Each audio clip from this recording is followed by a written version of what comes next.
Business is evolving faster than ever. Some leaders are keeping up, most aren't. Steve Druckman, CEO of VisionPath, reveals the mindset that separates those who adapt from those who disappear. Hello and welcome to the Dr. Kerry Gelb Open Your Eyes podcast. I'm Dr. Kerry Gelb, host of the documentary Open Your Eyes. If you enjoy our interviews, please like, subscribe, share, and hit the bell for updates on new episodes. Great news, our full-length documentary is now streaming on Amazon Prime, Apple TV, iTunes, Google Play, and YouTube Movies and Shows. And visit my website, wellness1280.com, for all guest links, resources, and past episodes. And I'd love to hear from you. Reach out to me anytime at drkerrygelb@gmail.com. So please sit back and enjoy my conversation with business leader and innovator Steve Druckman. Eleanor Roosevelt once said, "Good leaders inspire people to have confidence in their leader, but great leaders inspire people to have confidence in themselves." Today's guest is Steve Druckman, Chief Executive Officer of VisionPath. Steve brings over 20 years of experience and marketing from some of the world's most recognized brands, from 1-800-Flowers and Cheryl's Cookies to Fannie Mae, American Express, and Toys R Us. He's an expert in marketing, innovation, and leadership. And today, he's going to share what really takes to transform a good leader into a great one. But here's the big question. Is great leadership born or built? So stay with us to find out. Steve, welcome to the show. Thank you so much for having me. I'm excited to be talking about this and excited to be here with you. Look, you cut your teeth in marketing. How has marketing changed over the last 20 years? Oh my God, has it ever changed, Gary? I think that that is like the definition of marketing right now is it's ever changing. And I think that's the thing that I've had to get used to. In the old days, when I started marketing, you mentioned American Express and Cheryl's Cookies. We used to send out catalogs and send out direct mail pieces to millions of people, and you'd have different versions of them, and you change one thing and see, hey, did this do better than that? But really, there wasn't a lot to it.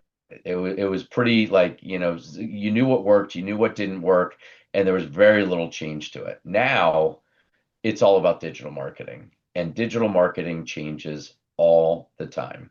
I feel like you could be going in on a straight shoot for doing really well for 2 or 3 months, and then all of a sudden something changes. There's a new platform, or your Google decides to change an algorithm, and all of a sudden something goes wrong, and you're like, "Oh my God, what happened? We were doing great, and now we're not." So I think the biggest thing about marketing these days is really understanding your metrics, understanding your KPIs so that you can follow them and understand if something changes. And it's all about reacting and trying to figure out, okay, what changed and how do you react to that? Where do people like you, CEOs, feel they get most bang for their buck? Is it Google? Is it Facebook? Is it Instagram? Where is the biggest bang for the buck? Yeah, I mean, it's a good question. The way we kind of look at marketing is you look at a thing called like bottom of the funnel marketing and kind of middle or top of the funnel marketing. Bottom of the funnel marketing is like Google. It's someone is looking for your product or your brand, and you want to be there at the time that they're looking. And so that's where you're bidding on different search terms. So someone types in, "Hey, I want to look for contact lenses," and you go in there and you try and bid on those terms. So you're there when they're actually looking at it. Then there's things called kind of like middle of the funnel, which is more like a Facebook where, yeah, people are searching, but you're trying to put your ad in front of them before they're thinking about it.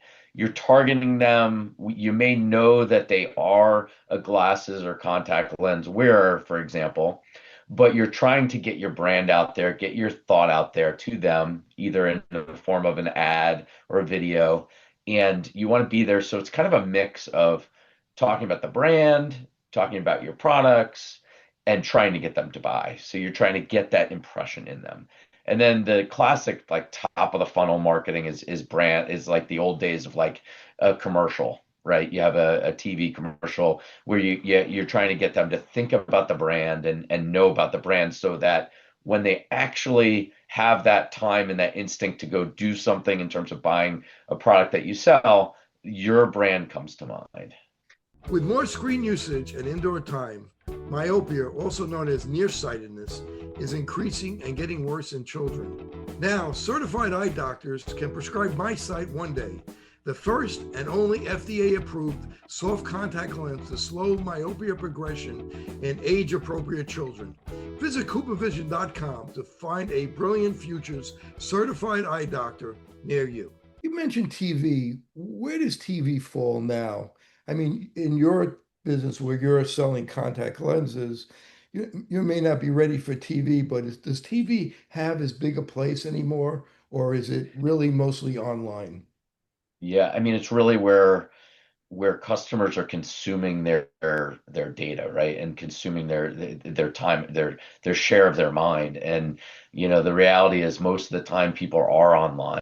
That's where people are doing it. Now you may be watching TV for, a sporting event or something like that, but we know that the time on a regular old TV is it's not it's very low at this point. So for my business, for small businesses, it doesn't make sense to do anything like that. We are really strictly online marketing. I think when you have a brand, a big brand that you're trying to promote, then I think that's where TV marketing really kind of plays in. And you want to, that's like I was saying, like top of the funnel, like you want to get that brand out there. So when they think about, going to buy one of your products, your brand comes to mind. And how about TikTok? Yeah, I mean TikTok's new and that's really, you asked me about marketing.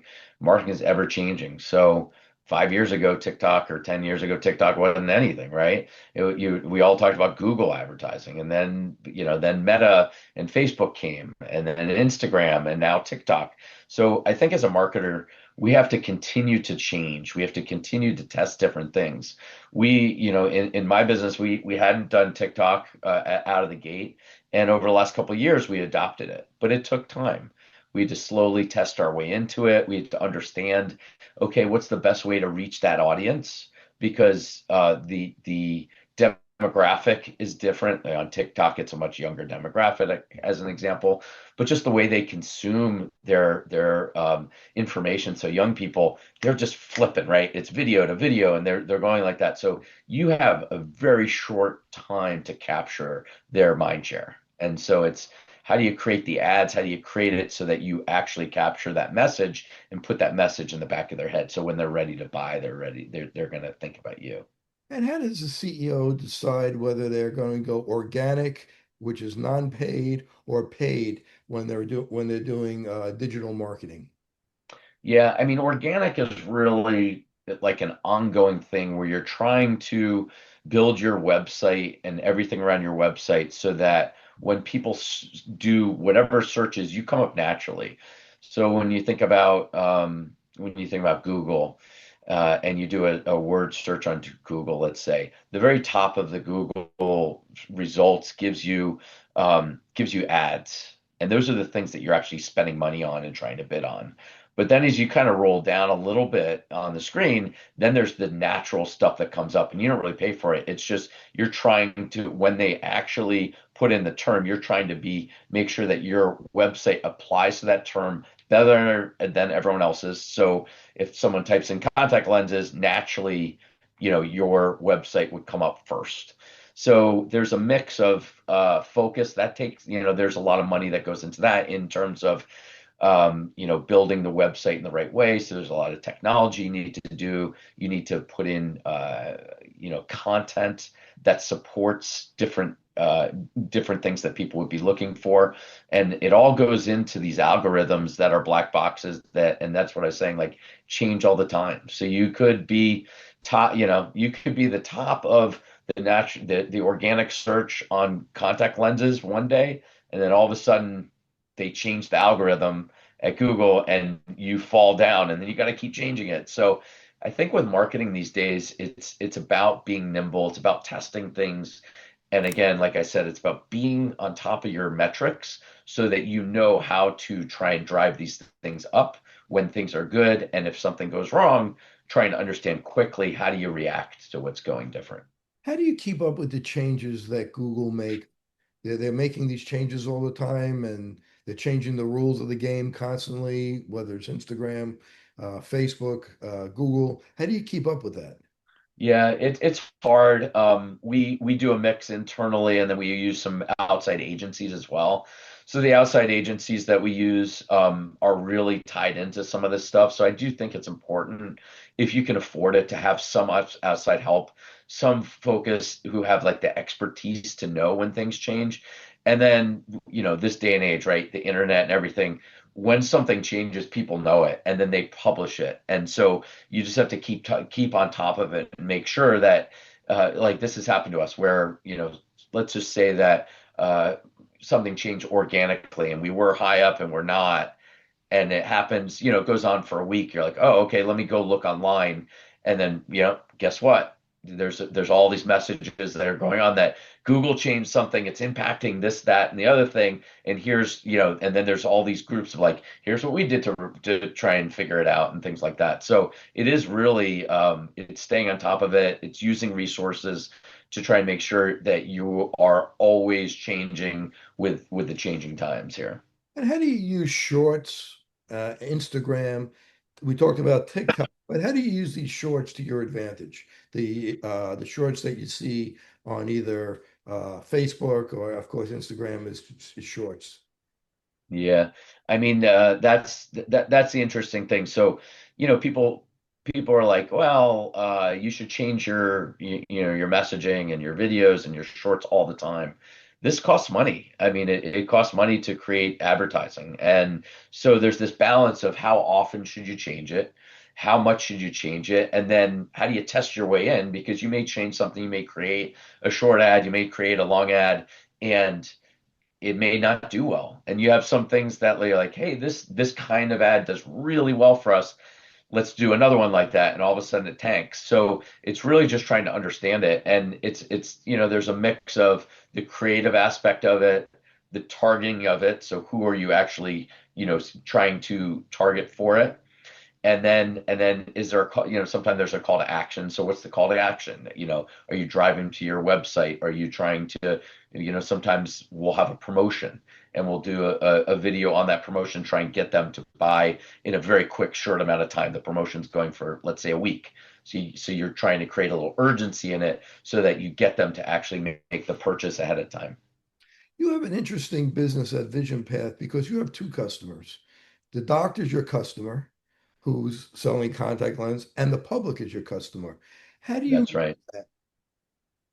how do you mix the Uh, two customers? And how do you look at them yeah, differently? How do you treat them differently?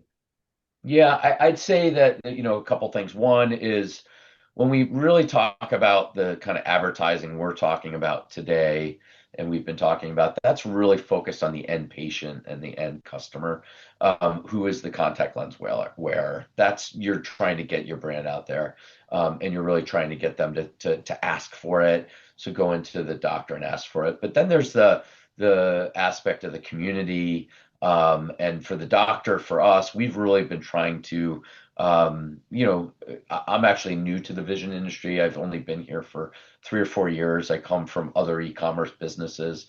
So for me, it's about getting out there to the conferences, getting out there and being part of the community. Those are the things that really matter. As you know, the vision industry is a small industry, and it's an industry where people do know each other and those relationships matter, the trust matters. And so, what we've done, one thing we've built, as you know, Contacts Portal, which is our way to help the doctors and help use the expertise that we have on the e-commerce side to put in the hands of the doctors who have other expertise, not as much as on the marketing side. So I think it's important really to build those relationships, and I try and do that by going to the conferences, being part of whatever groups and associations I can be. And I think that's a little different than just like Facebook or Google advertising, where you're really just going at trying to build the brand side with the actual patient or consumer. The way I look at it is doctors have always been told, or they've always been known as terrible business people because the doctor is the worker. most businesses, the owner, the CEO is running the business, they're strategizing the business, but the doctor has somebody else sitting at the front desk. They have other people kind of running the business while they're the worker bee. So, Yeah. what challenges can you recommend to doctors to help them to be able to sell contact lenses better so they can give their patient better service? It's really about giving the patient the best service, providing contact lenses that are going to be the safest for the patient. They're going to be able to be the most comfortable, to be able to see the best. But sometimes it breaks down when the patient goes to buy the contact lenses from the person at the front desk. That's how they could use somebody like you to help them. Explain that dynamic. Yeah, I mean, honestly, we encourage our partner doctor offices to do everything they can to sell to the patient that, when they're in the office. So they give the exam, the patient's there, they get the contact lens script, for example, and it's the best time, like they're ready to buy, right? But what we've heard and I love talking to patients, talking to doctors, what we've heard is that a lot of patients just want to go online, whether it's true or not. They have a perception that they're going to get a better, a price online. And so there's this kind of mix of, yeah, try and sell them the way that you're trying to sell them. I think in office you can use the insurance benefits as another way to sell and things like that. But for our business, we basically the contacts portal business is all about when you don't actually get the sale, which happens. And right now it's actually a problem out there. As you know, about 50% of the people are actually walking out the door and they're saying, "Hey, I just want to go online. It's just easier, it's more convenient, I get my price, blah, blah, blah." And so what we've tried to do is create this program where we can actually intercept that patient as they're walking out the door. So Contacts Portal gives a better price. We're a subscription business, which is a little different, and it makes it really easy for the patient to manage their contact lens wearing with us. So let's just say someone has a daily lens and they decide to get a 90 pack supply. So every 3 months they wear their lenses. We've created a subscription so that after those 90 days, we're going to basically just offer you that next 90-day supply and ship it to you, and we do that on behalf of the doctor. So as a partner for the doctor, we do that and then we share the profits with them. What we've also done is we've created a portal for the patient. So one of the most interesting things is a daily wearer, and that's the most common kind of lenses right now are dailies. People like the dailies because they can wear them. They're a little more expensive, but they're easier and they're the most hygienic. So if someone's wearing daily lenses, they may wear glasses part of the time as well. So over a 90-day period, they may not wear 90 pairs of contact lenses because let's say in the weekends they decide to wear their glasses. So we created a portal so that they can actually change how often they get it. So instead of getting 90 days in 90 lenses in 90 days, you can push it to 120 days. You can push it to whatever you want. But then you're going on vacation and you're running out, we can let you pull it up. So as a marketer, you've asked about kind of the marketing, and what we've really talked about on the marketing side, Carrie, is the acquiring a new customer or patient. What we're trying to focus in on is once you have them, how do you hold them? And that's the hard part, right? How do you keep them in? Because that's the more valuable part. If you already have them, you don't need to spend the time and money acquiring someone else. You want to keep them there so you don't have to do that. But it takes time and money to develop all the kind of customer experience stuff and building the customer experience around that patient so that it works for them, so they don't end up leaving you. So we spend a lot of time in our business, not only on the front side, but on the back side. You mentioned before, about 50% of the patients leave the doctor because they have the perception of something is better on the outside. Maybe the price is better. I've had a lot of patients tell us that, yeah, they advertise, some of these websites will advertise a very, very cheap price. But when they go to the website, the price then, as they're checking out, it keeps Yeah. getting escalations and secret and hidden fees. Can you talk about that and part B of that? question is the price really better on the outside? Yeah. So it's a great question. So, for us, we're a subscription business, and actually, honestly, when I took over the business, um, the way that we kind of advertised it was the subscription really wasn't very front and center. It was exactly what you said. It was there's a price that you tried to grab them in, and then, oh, by the way, you're already signed up for a subscription. And one of the first things I tried to do is speaking to customers and patients, and like when you talk about a subscription business, people think that you're kind of tricking them. And so what we did is we actually did the opposite.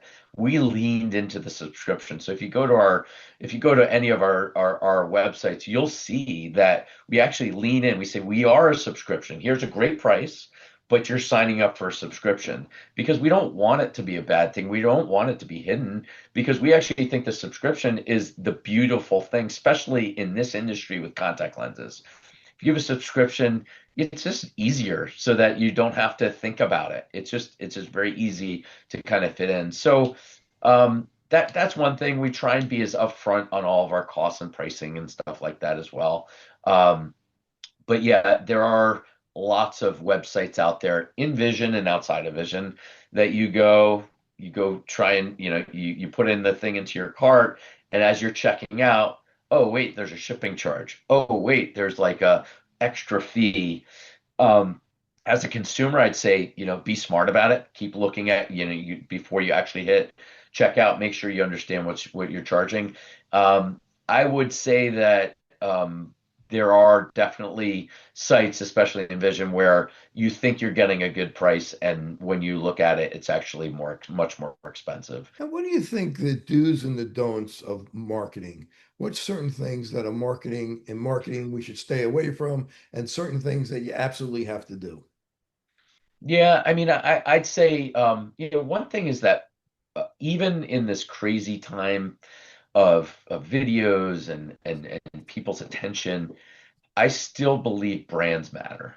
I really do believe still brands matter. And building your brand and understanding what your brand stands for and making sure you're advertising, even if it's fast, even if it's a quick ad, whatever it is, whatever, if it's an email, you want to make sure that those key things that your brand stands for come out in everything you're doing. So I do think brands matter. I'd say that the don'ts are, don't sit back and just watch things go. I think you got to keep change. I think we've talked about this, but you got to keep changing. You got to keep trying new things because in this marketing day and age, just things are changing all the time. And if you're not trying new things, you talked about TikTok. If we didn't test TikTok, all of a sudden everyone's moving to TikTok and we're left behind. But you can't just all of a sudden turn it on. You got to test your way into these things. So for me, I try and come up with little allocations of money as part of the marketing budget that we use for kind of new things, new technologies, new platforms, and test our way into it. It's more expensive. So there is a cost benefit analysis that needs to be done because when you're doing it, A, you're not going to get it right. B, like it may or may not work. So it does take time and money to do that.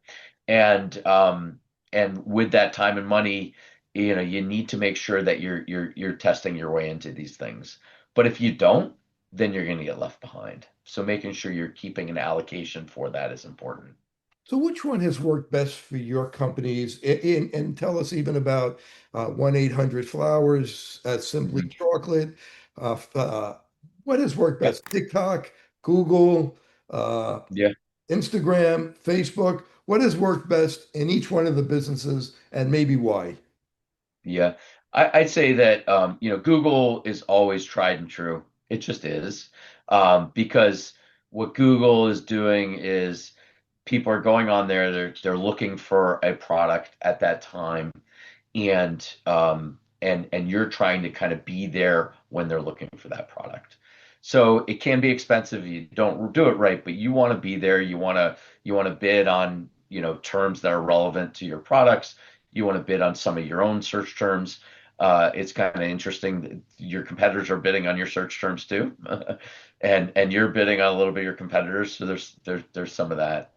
Um, Facebook has been a really good part of our advertising as well.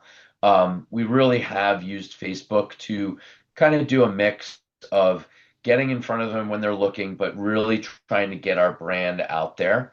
And so we have an allocation of our money to Facebook. And if you looked at our marketing budget, Google and Facebook are really the majority of what we do, but TikTok is a complement to what we do. So that's in my current business. Back when I was at 1-800-Flowers, and when I was there, I was running a bunch of the food companies. We were running a cookie company, a gift basket company, um, a popcorn company. We actually did a mix. I mean, this was 5 years ago, but we still did some catalog marketing. Um, but it just a little bit. So we had to get out there and get that brand out there and product marketing. So we did some catalog marketing. We definitely did a lot of Google and Facebook when I was there. But we also came up with other programs. So when I was there, we came up with Amazon has their Amazon Prime program at 1-800-Flowers. We had it's called Passport, similar, where you kind of you sign up for it and you get free shipping for the full year. I think programs like that are really interesting to consumers because that creates a version of loyalty for them. So if I'm going to put down $30 for a shipping program, and that's what it costs for there, or if you're going to pay Amazon Prime, you're going to want to get your money's worth. So then next time you go to buy, you're going to be like, hey, I already put down $30. I want to go buy there. So come up with other loyalty programs and things like that. I think are really good kind of additions and add-ons to businesses, and it definitely worked well in my time when I was at 1-800-Flowers for sure. And how do you balance brand building and sales? Yeah, it's a tough one because you have to have the brand building. I really believe in it. But you're trying to drive your sales and whoever you report to, whether it's a board, whether it's your boss, you're always trying to, get more sales than you did last year, right? And you're always trying to one up it and increase sales. Everyone's looking to do the same thing. So you have this kind of pressure of, if I'm going to go spend this money over here, I'm going to get the direct sales, but it's a little short-term thinking. You have to allocate some money for the brands. And I keep coming back to it that like brands matter, brand building matters. And the way it matters and the reason why it matters is because when a consumer is thinking about buying a product and they're like, oh, I have to go buy my whatever it is, I have to go buy my toothbrush today. They're going to think about that. How am I going to get it? What am I going to get? But the first thing that's going to come in is whatever toothbrush brand that they normally use or they've seen. And now there's new technologies coming in there. So in the toothpaste example, they have the electric toothbrushes, right? So electric toothbrush companies are, you're on Facebook and you're seeing these things for the electric toothbrush, and all of a sudden, next time you're buying a toothbrush, you're like, oh, do I go buy the Oral-B toothbrush, which is the normal one I'm using, or maybe that electric toothbrush, huh?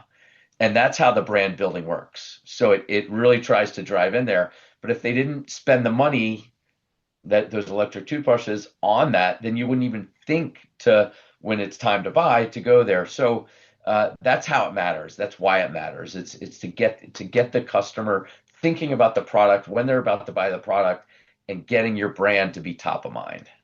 But it's a tough balance of where do you spend your money. For us, we probably spend I'd say maybe 15 to 20% of our budget is on the kind of middle or top of the bundle kind of brand building type stuff. But I know that if I spent that 15-20% on just ads that are going to get the sales in the short term, that would help me, but in the long term, it may not. And was that the same at American Express and Simply Chocolate or 1-800-Flowers? 1-800, yeah, yeah, that was pretty much the same. I mean, it's funny. I worked at 1-800-Flowers for a bunch of years. I left there now is probably about 5 years ago.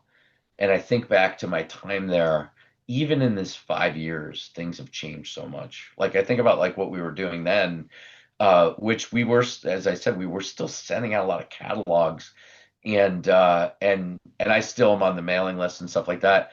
I probably get half of what I did then. They sent out a catalog during Christmas time because it's a gourmet food, like gifting, and for 1-800-Flowers, it'll be during Valentine's Day and Mother's Day. But any other time, we used to send out catalogs all the time. It is, and that has shifted, and now I get a lot more online ads. It's really interesting how things have changed even in those 5 years. Tell me about a marketing decision that was made that maybe there was some friction, people didn't want to do it, something that surprised you that did so well. Yeah, I'll go back to the cookie company, Cheryl's Cookies, which is it was one of my favorite companies to run. 1-800-Flowers owns Cheryl's Cookies. It's a little cookie company in Columbus, Ohio, and when I was there, we sold big gifts. They were big gifts. That's what we kind of sold, of cookies. And so, you'd spend $50 on a really nice gift for someone, and had cookies and brownies and things like that.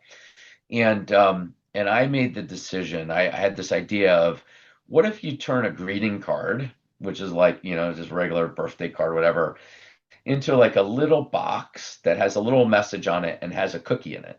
And let's charge $5 for it. And everyone's like, you're crazy. Like, everyone's spending $50 on a gift. Why would you want to then sell them $5? They're going to buy this instead of the $50, and all of a sudden your sales are going to go down. I said, just trust me. This is going to create this excitement, engagement. Anyway, I did kind of force it through, and this idea just exploded. We sold hundreds of thousands of these things. So instead of buying a $50 gift, they actually sent 5 or 10 of these to their family, friends, and stuff like that. Then those people were like, "Oh, this is really cool. Let me send it to someone else." So this was an example of like, in marketing, it's not just about advertising; it's about pricing, it's about product. There's all these different pieces of the marketing side. And for me, I love I love developing new products. I love new concepts like that. And this was probably one of my favorite things in my career that I created, is the Cheryl's cookie card. It was really fun. That sounds great. I remember reading one of Lee Iacocca's books, and he said that if you give customers what they need, you'll make a living. But if you give customers what they want, you'll be super successful. Can you talk about about how to stay connected by giving customers what they want? Yeah, I mean, look, I really believe that talking to your customers is very important in marketing. So, um, very basics, we send out surveys once a month to our customers, and we ask them some very basic questions to see how we're doing across 5 or 10 different metrics. And so as a company, once a month, we take those, we have a whole company all hands, and we listen, and we go through the results, and we see how our customers rated us. And that's driven lots of different changes in how we build the services, how we talk to the customers, and things like that. Um, and that's not a hard thing to do. And making it part of the culture of the company is critical, because you can be in your little silo doing what you need to do. But when you once a month sit back and say, "Hey, you guys did this to me, or you guys did that to me," and because you're going to hear the bad and the good, and a lot of times you hear the bad more than the good. So it is like it's kind of like a kind of a cold, wet towel on. You're like, "Oh man, they're saying that again." But it makes you change. It makes you say, "Okay, how do we make ourselves better? What can you do there?" The other thing that I'd say, and this is a harder thing to do, is to do research studies. And so we've done this. So when I first got to Vision Path, the first thing I did was I paid a lot of money. I got a research company, and we created this really big study. And the study was, first of all, we talked to, I think it was like 50 interviews with customers. And I literally listened to every single one of them. They were 15-minute interviews, and I listened to what they're saying. And then we also did these kind of email surveys and got those results.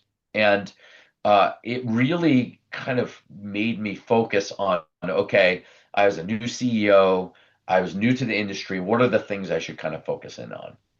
And then in this industry, it's funny you asked about, oh, how do you think about the patient community versus the doctor community? So the second thing I did was we talked to doctors. And so it was like 20 or 30 interviews with doctors, and then we did some survey work there too, where we sent some surveys. But I listened again to, and these were like half-hour interviews with doctors asking all these different questions about the industry, about our business, and things like that.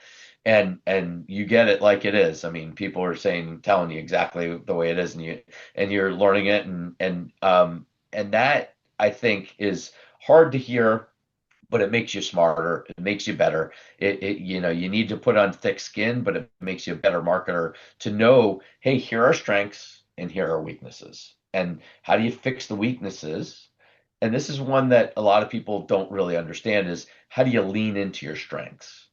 So when we do these surveys, what's interesting is the items that are the most important for your best customers are the same items that are the biggest detractors for the people that don't like you. So let's say it's shipping times.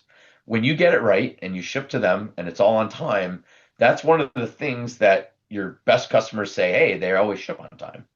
But when you get it wrong, because you do get it wrong sometimes, and the shipment's late and someone runs out of contact lenses, that exact thing, shipping times, is important. So that's one of the pillars that you say, okay, shipping times is important. Whether you get it right or wrong, it's important to someone's decision. And so then for me as a CEO, I'm like, okay, how do we make sure we have the right partners, that we're shipping the right times, that we're doing everything we need to do to try and get the shipping there on time? That's just one example. But again, just back to the thought that talking to your customers and your patients is really important. And I don't know in the doctor's offices if that's something that doctors do, if they poll their patients, or are they just informally getting the feedback. But I'd say sitting down 10 patients, 20 patients once a year just to get that feedback, that's probably invaluable I mean, just so valuable for a doctor's office to do. Give me a time where you got customer feedback that made you change your strategy or your marketing strategy or what you were doing. Um, yeah, I mean, I'd say that the probably the shipping costs were really probably one of the things early on in my days. And I talked about this before, is that customers would say, "Hey, I'm spending way too much on shipping, and I don't want to spend the money on shipping." And this is the time when like Amazon started doing their programs and stuff like that, and that's what helped me create these programs. So I'm going to go way back. So back in the um, kind of 2007-8 timeframe, I worked for an online grocer in New York City called Fresh Direct. And so we delivered groceries. There's a lot of grocery deliveries now. And we paid for shipping because it actually cost us, right? To deliver groceries, it actually cost us.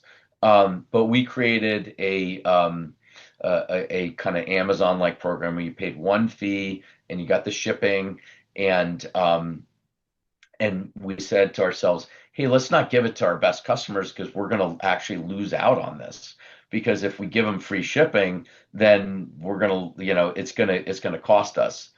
What we did eventually and test our way into was that was actually the best thing we could do to our best customers, because it created this loyalty, and the customers who are ordering from you, who you thought you couldn't get more orders, all of a sudden ordering more, because they're like, hey, I actually, now I'm going to spend it. I'm going to do it. So they start shifting some of their other grocery buying from other places to us. And all of a sudden, it actually worked best for our best customers. And it worked for the lower end customers too, because they weren't using us and then they bought in and they used it. But that's a good example of like listening to your customer and creating a product around what the customer is asking for. You mentioned before analytics, metrics. What marketing metric do you guys pay most attention to? So I look at sales. The people in my company laugh at me. We have like a sales tracker that literally I can click on at any point and I can see how my sales are doing. And I'm a little bit insane about it because I'm always looking at it. And if the sales are a little slower, I'll be texting people being like, "Hey, is there something wrong? Is there something wrong?" But there's daily metrics, there's weekly metrics, and there's monthly metrics. And so for me, every day when I wake up in the morning, I get a bunch of reports that look at, okay, how are sales? How is the traffic to the site? How did things happen? What was the average order size of the products and things like that? How many new customers did we get? How many existing customers did we get to stay? So that's kind of every day. Once a week, I take that and roll that up, and we have a Monday morning meeting. Same thing, most of the company participates, and we have our weekly metrics, and we look and we have these um, all these graphs and charts that show every week your the key metrics, which are your sales, your customers, what products, your margins, things like that. And then on a monthly basis, you're kind of rolling that out up on a monthly basis. Monthly basis, you're looking at your financials and stuff like that more often than anything else and making sure that works. But to me, if you're running a business, you have to be close to those daily and weekly metrics. Because if you're only looking at things once a month, then if something's not right, it's going to take, you waited a whole month to figure it out. And then it's going to take you time to try and fix it. And then it's going to take you another month or two to see if you fixed it. Whereas if you're looking at daily or weekly, then you're on it. And something went wrong, and the example before, Google changed their algorithm and all of a sudden sales went down. Well, if you waited till the month to figure that out, then you would have lost a whole month. Whereas if within the week, you're like, ooh, something's a little off. You wait the next week, it's definitely off. Let's go fix it right now. So I think there's a mix of things in the e-commerce world. It's traffic to your site, it's your conversion rate, it's your sales, it's what are the products that your customers are buying, things like that. Those are all the things that we look at on a daily and weekly basis. I have an interesting question for you. This I've seen this happen a number of times that I have a really good salesperson that's working for one of the big contact lens companies, and they're really good at sales, and they get promoted, and now they're the district manager or key account guy, and now there's a void. You lost that great salesperson. The person replacing him isn't nearly as good, and but you don't want to penalize the guy because he's good at what he does and not promote him. How do you square that as a CEO? Yeah, it's hard. It's hard to know, when to do the right thing. But I would say, just as a kind of a rule, you really want to get the most out of your people and give them the most. So if in that example, if I were, managing that person, I'd want to give that person the promotion. I'd want to get behind that person because ultimately they're going to leave the business if you're not doing that anyway. Because you want to always give them the more opportunities. But you kind of try and figure out how can you, in that case, that person's probably managing the new person who's coming in. So how do you develop the skills for that person so that they can turn the people underneath them into mini them, right? And that's the skill in itself. There's really as a CEO, you have different folks. There's workers who are just like they're there and they're working and they're really good at what they do. And then you start to manage people, and there are people that are good at managing people, and there are good people that aren't good at managing people. But it is a skill. It is something that can be learned, and so developing them is important, and giving them training, even if it's not huge training, but some training in how do you treat people, how do you give them the accountability and responsibility, I'd say as a CEO, one of the most important things for me is hiring. I say this all the time is I try and hire people who are smarter than me, that know more than me in their area of expertise, that are going to not just be a yes person. I want someone to challenge me and push me. And that's who I try and surround myself with. And that's really important. And for me, I overpay the people that I work that are surrounded by me. I it's just kind of what I do because I want them to feel treated well and know that I reward them for what they're doing. So that's kind of some of the things that I do. But back to the original question, I'd say really helping them develop into leaders. So in that one example, helping that person get his successor to be as good as him or her, that's important, and helping them do that is an important thing to do and invest in. Things are changing so quickly. What trends do you see shaping the future of the contact lens industry? Yeah, I mean, I'd say uh, AI. We all talk about AI as this kind of up and coming thing. I was really surprised the vision industry is a long industry, right? It's an old industry, and I was very surprised over the last year how much focus and how much topic I've heard at different conferences and things I've been on. AI. How do doctors use AI? How do marketers use AI in vision? It's going to play a part in a lot of the things we do, for sure. I'm not. What I would say and what I'm trying to do with it is ease my way, kind of like new marketing technology, is to ease my way into it. Is how do we start to use it in different ways? I'd say like an easy way to do it is how do you use AI to answer customers' questions, as an example, right? Instead of having someone actually pick up the phone and answering every single question, are there ways to use AI to answer the basic questions? Like one of the questions in the e-commerce world is we call it WISMO, where's my order? And that's something that you can know a human can look it up, but it's also something that you can actually know by from a system perspective. So is there a way to make it so that when someone calls in and says, I want to know where my order is, to push a button that says, hey, where's my order? And then have that use the AI to actually ask them, okay, what's your name and your order number? And it actually look up, okay, it's in transit, it will be here in 2 days, and not even have someone interact with them, just literally use kind of the technology that we have. So I think there's things like that will change things. I'm not as close on the medical side, to see how it changes. I do know that there are technologies around telemedicine, and I think telemedicine is definitely going to have its place in the vision industry, in just regular medical industry, and I think we need to be careful about how we use it.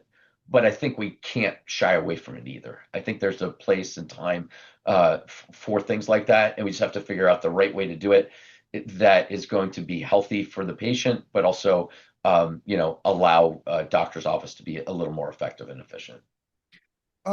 In sales, a sales expert, Myron Golden, talks about why people purchase things. And he says they purchase things because they feel like it. And he talks about anticipation and doubt. When you get people to be able to anticipate something, they're more likely to buy. If they have doubt, they're less likely to buy and they feel anxiety. How can we take away the doubt from people and make it so their anticipation is in a positive direction? Yeah, I mean, I think you see that every day with websites and things like that where people rate things. I mean, there's a bunch of businesses like Yelp or whatever like that. I think customers today do their research much more than when I was growing up. When I was growing up, hey, you had something to buy. You may go online, you may go to the store actually, and you ask someone about what to buy, whatever. Or then when the internet came, you go online. But nowadays, consumers, and especially the younger consumers, they're looking at all these different ratings, reviews, and they're really taking it to heart. Um, and I even do that, if I'm looking at, let's say, a hotel that I want to stay at, I'm going to go look at what did everyone say about that hotel? Should I stay there? What are the good things? What are the bad things? Not only do I look at all the positives, but then I go scroll down to the bottom for all the one ratings. And I try and find out why did they rate it a one? I mean, that's what was the issue? So I think that consumers are really using those things to drive some of their behavior. If someone has really high ratings and they have really good reviews, that's going to take the doubt out of their mind when they're going to buy for sure. And I know it does. That's an example. Like, hey, I mean, if this one hotel has 90% of them are 4 or 5 ratings and there's a couple of complaints, I'm probably going to end up going there because other people loved it. Talk to me about closing rate. How many people have to look through the website before they'll make a purchase, and how can we affect the closing rate in a positive direction? Yeah, I mean, if you look at an e-commerce website, um, if you have above a 5% conversion rate to purchase, that's pretty good actually. And you would think that. So that means that 95% of the people are banging into the forever. I mean, there's some reason sometimes there's no intent to buy, they're just looking around. But all the people that are coming there, if out of those 100 people are actually making a purchase. And so you think about that, getting that rate from a 5% to a 6% or a 7% or 8%, that's critical. So there's all these tools out there that we use and other people have used to try and make that better. In the internet world, the more clicks you have, the less your conversion you're going to convert because it gives them one more time to jump out of the shopping stream. So what we try and do is we try and create a shopping experience as informative as possible, but as quick as possible. Because shoppers today, they literally, for the most part, there's maybe a little research that's doing, but they want to come in, they want to actually go select what they're selecting, buy what they're buying, put in their shipping address, put in their credit card, and go. So there's this balancing act around like you want to make sure that like they're making the right decision, picking the right product on one hand. Other hand, you want it to be as frictionless as possible. So we spent a lot of time on that. That's and you can hire people. We used to have people that literally that's what they did and is literally testing A, B. Hey, what if we do this instead of this? Let's go test it. Yeah, that did better. All right, now that's what we go with. Now let's test this next thing, and always changing. So it's an interesting dynamic in the e-commerce world for sure. Myron Golden says that it's very important to give the price immediately because if you give it at the end, people are just thinking about the price and they're not hearing the message. What's your feeling on that? Yeah, I mean, I think that you can't hide the price. I think you got to put it up front. Because they're going to search for it anyway. So we usually lead with it. As I said, we're a subscription business, so we, for the most part, need to tell you not only what the intro price is, but what the ongoing price is. And we've leaned into that. We just felt like that's the right thing to do. Um, I'd say definitely price your products competitively, and then if they see the price, then that's okay because if they go do their competitive shopping, they're going to see that that price is actually a good price. So there's a balancing act with that. But I'd say that consumers aren't they're smart, right? They're going to do their shopping, and if you end up throwing on all these fees at the end, they're going to end up abandoning the cart anyway. So you might as well tell them about it up front. Yeah, but that's what we talked about before, is that there's these websites that sell contact lenses. There's a number Yeah. of steps, and then they start escalating the price until you get Yeah. to the end, and it becomes much more expensive than if you just would have bought it at a fair price from your physician's office. Yeah. Yeah, no, it's definitely a problem. I mean, when you've gone on and you search and you have the Google shopping and they have the product and it's listed, there's 10 different ones, and you see one that's like, this thing's $20 less than everyone else's. That's where, as a consumer, you have to be like, well, is that really? And that's an example. You click on it and you go, yeah, $20 less, but then you have this fee and that thing, and by the time you're checking out, it's the same price or even more sometimes. That's a wrap for part one with Steve Druckman. Next week, Steve reveals the biggest leadership mistakes even seasoned executives make and how to avoid them. You won't want to miss it.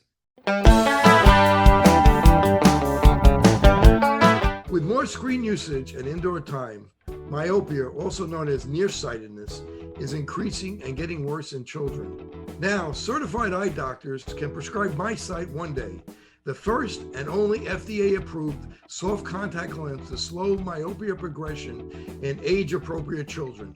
Visit CooperVision.com to find a Brilliant Futures certified eye doctor near you.